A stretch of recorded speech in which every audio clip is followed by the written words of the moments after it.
ఎంపీగా ఏడాది పాలన పూర్తి చేసుకున్న సందర్భంగా ఎంపీ కేశినేని శివనాథ కామెంట్స్. జోహార్ అన్న ఎన్టీఆర్, జోహార్ అన్న ఎన్టీఆర్, జోహార్ అన్న ఎన్టీఆర్. వర్ధిల్లాలి తెలుగుదేశం పార్టీ, వర్ధిల్లాలి తెలుగుదేశం పార్టీ.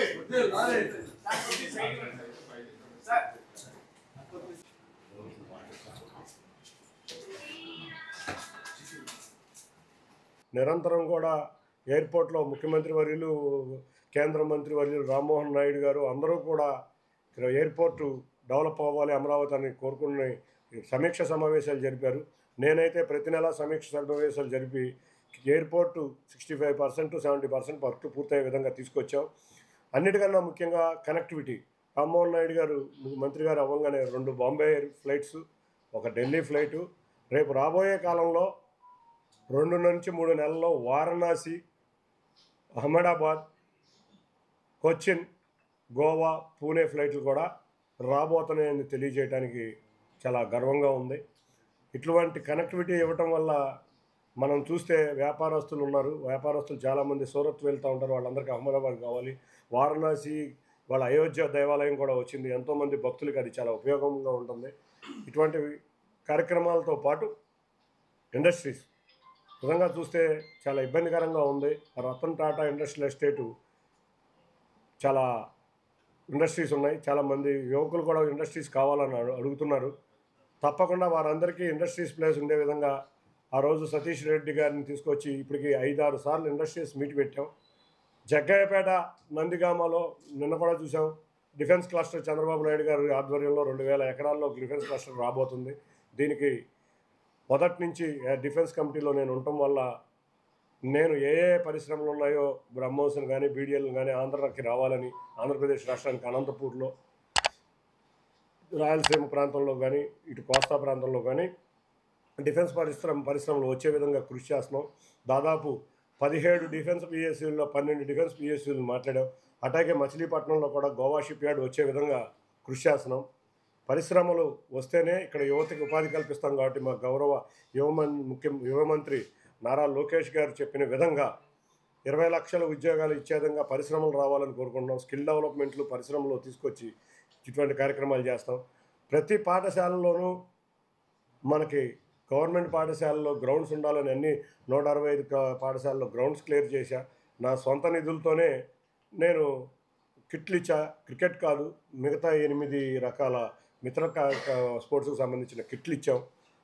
అది కూడా మొత్తం అన్ని గవర్నమెంట్ స్కూల్స్కి ఇచ్చాం. రేపు రాబోయే కాలంలో ప్రతి గ్రామం, ప్రతి వార్డులోనూ కూడా నా సొంత నిధులతోనే క్రికెట్ పోటీలు నిర్వహించబోతున్నాం. అందరికీ కూడా గెలిచిన వాళ్ళందరికీ కూడా దాదాపు 700 క్రికెట్ కిట్స్ వాళ్ళకి గిఫ్ట్గా గెలిచిన అందరిని తీసుకొచ్చి దసరా సమయానికి ఏదైనా ఒక క్రీడ లేక ఒక ఎగ్జిబిషన్ సొసైటీని కూడా గత 2 నెలల నుంచి నిరంతరం నేను అడుగుతూనే ఉన్నాను. 2012లో ఉన్న ఈ ఎగ్జిబిషన్ సొసైటీ 1 వారం లోపల మళ్ళీ తుది రూపులోకి రాబోతుంది. కొత్త ఉత్సాహిక పారిశ్రామికవేత్తలు కూడా ఎగ్జిబిషన్ సొసైటీలోకి వచ్చారు. వాళ్ళందరినీ కూడా మెంబర్స్గా తీసుకోమంటున్నాం. దానికి స్థలం వెతుకుతున్నాం. ఎగ్జిబిషన్ సొసైటీకి ఎక్కడ ఎగ్జిబిషన్ పెట్టాలని. ఈ ఎగ్జిబిషన్ సొసైటీని కూడా ఎప్పుడో చూసాం. మనం చూస్తే మా చిన్నప్పటి నుంచి ఎగ్జిబిషన్ అంటే చాలా ఆనందంగా ఉండేది. అటువంటి ఎగ్జిబిషన్ని కూడా సొసైటీని కూడా రివైవ్ చేసి, గౌరవ కలెక్టర్ గారి అధ్యక్షుడిగా ఉన్న ఈ ఎగ్జిబిషన్ సొసైటీని కూడా రివైవ్ చేసి సంవత్సర కాలంలోపు ఎగ్జిబిషన్లు పెట్టి మళ్ళీ ఇదో గత వైభవం. ఎగ్జిబిషన్ అంటే వాళ్ళ Hyderabad exhibition society, Vijayawada exhibition society ఉండేది. దాన్ని కూడా అందుబాటులో తీసుకురావడం. గాంధీ హిల్ గురించి 2-3 మీటింగ్లు వేసాం. గాంధీ హిల్ని కూడా త్వరలో మళ్ళీ పర్యాటక ప్రాంతం కింద తీసుకురాబోతున్నాం. అన్నిటికన్నా ముఖ్యంగా విజయవాడ నగరంలో తాగునీటికి, డ్రైనేజీలకి, స్ట్రామ్ వాటర్కి మరొక కొత్త డిపిఆర్ రెడీ చేస్తున్నాం.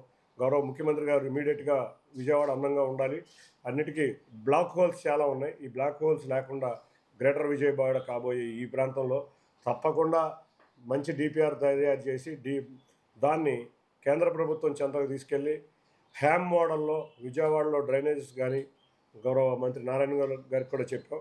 హ్యామ్ మోడల్లో విజయవాడకున్న స్ట్రామ్ వాటర్ వచ్చే 2 సంవత్సరాల్లో కానీ 3 సంవత్సరాల్లో కానీ స్ట్రామ్ వాటర్ కానీ మంచినీరు, కొండ ప్రాంతానికి మంచినీళ్ళు, అంతేకాకుండా మనకు స్ట్రామ్ వాటర్, వీటికి సమస్యకి పరిష్కారం తీసుకొస్తాం 2-3 సంవత్సరాల లోపలని తెలియజేస్తున్నా. అన్నిటికన్నా ముఖ్యంగా ఎక్కువగా కొండ ప్రాంతాలు ఉన్న ఈ ప్రాంతంలో మంచినీరు పైకి వెళ్ళే విధంగా మెట్లకి రైలింగ్ ఉండే విధంగా కూడా కృషి చేస్తున్నాం. ఇటువంటి ఎన్నో కార్యక్రమాలు చేస్తూనే ఉన్నాం, తప్పకుండా చేస్తూ ఉంటాం. విజయవాడ ప్రజల నన్ను ఆదరించి చరిత్రలో ఎన్నడూ లేని విధంగా భారీ మెజారిటీతో నన్ను గెలిపించారు. నేను నిరంతరం ప్రజల కోసమే ఉంటాను, ప్రజలతోనే ఉంటాం. తప్పకుండా మీరు చూసారు, స్పోర్ట్స్కి సంబంధించి ఇందిరాగాంధీ మున్సిపల్ స్టేడియం కూడా శాప్కి అప్పచెప్పాం. దానికి 28 కోట్లు మేము ఆల్రెడీ ఖేలో ఇండియాలో పెట్టాం. నిధులు కూడా రెడీ అవుతున్నాయి. రేపు రాబోయే కాలంలో జాతీయ క్రీడలు కూడా 2029లో రాబోతున్నాయి. స్పోర్ట్స్ సిటీ రాబోతుంది. దానికి అనుబంధంగా ఈ స్టేడియంలు ఉంటే ప్రాక్టీస్కి కూడా చాలా బాగుంటుంది. ఇవాళ రేపు నేషనల్ బ్యాడ్మింటన్ ఛాంపియన్ కూడా డిసెంబర్లో విజయవాడకు వచ్చింది. దానికి కూడా కొత్త స్టేడియం రెనోవేట్ చేస్తున్నాం. ఈ అన్నిటిని పరిష్కరించుకుంటా మా ఎమ్మెల్యేలని, మా నాయకుల్ని, మా కార్యకర్తల్ని, మా ప్రజలతో మమేకం అవుతా వెళ్తాం. నా ప్రజా జీవితం, ఈ ప్రజా జీవితంలో ఎన్నో ఒడుగులు వచ్చినా చాలా ఆనందంగా తీసుకుంటా. ప్రజల సమస్యల్ని నన్ను గెలిపించి నన్ను ఆదరించిన ప్రజల ఆదరాభిమానాలతో ఉండాలని తెలియజేసుకుంటా.